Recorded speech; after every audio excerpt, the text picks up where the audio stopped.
एक महत्त्वाची बातमी समोर येते। महापालिकेच्या निवडणुका एप्रिल नंतर होण्याची शक्यता आहे। 22 जानेवारीच्या सुनावणीवर भवितव्य अवलंबून असणार आहे। तुर्तास तरी निवडणुका होण्याची शक्यता वर्तवली जात नाहीये। न्यायालयाच्या निकालानंतर 3 महिन्यांनी निवडणुका होण्याचा अंदाज हा वर्तवला जातोय। विधानसभा निवडणुकीमध्ये माहितीला दणदणीत विजय मिळाल्यानंतर स्थानिक स्वराज्य संस्थांच्या निवडणुकांची जोरदार चर्चा सुरू आहे, पण तुर्तास निवडणुका होण्याची शक्यता नाहीये। निवडणुकांबाबत सर्वोच्च न्यायालयाने निकाल दिल्यानंतर तयारीसाठी किमान 3 महिन्यांचा कालावधी लागणार आहे।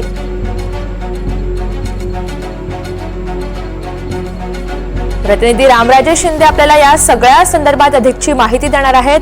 रामराजे, तुर्तास तरी निवडणुका होण्याची शक्यता नाही, नेमकं काय कारण? बिलकुल कारण खूप आहेत। कारण सरकार स्थापन झाल्यानंतर आणि या निवडणुका घेण्यासाठी अगोदर अपॉइंटमेंट जे आहेत ते केल्या जातील। दुसरं म्हणजे की मतदार याद्या जे आहेत, प्रभाग रचना, मतदार याद्या आणि हे जे रिझर्वेशन आहे, आरक्षण आहे, ओबीसी आरक्षणाचं, तर त्याची अंमलबजावणी करावी लागणार आहे आणि त्यासाठी तयारी करावी लागणार आहे।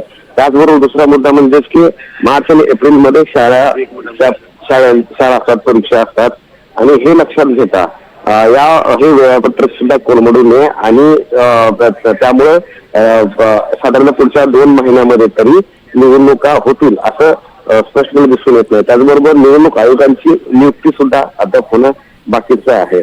त्यामुळे या सगळ्या यंत्रणा लावणं, ही संपूर्ण प्रक्रिया जी आहे ती फॉलो करणं, त्यासाठी 2 महिन्याचा कालावधी लागेल आणि अगोदर कोर्टाकडून हिरवंकंदील मिळाल्यानंतर मग पुढे 2 महिन्याचा कालावधी लागेल। याचा अर्थ की ते एप्रिल पर्यंत जाऊ शकतं। मग मार्ग होतो एकच की पावसाळ्याच्या अगोदर, म्हणजे की मिड जूनच्या अगोदर या निवडणुका घ्याव्या लागतील, अन्यथा पुढे ढकलाव्या लागतील। निश्चित रामराजे, धन्यवाद सविस्तर माहितीसाठी।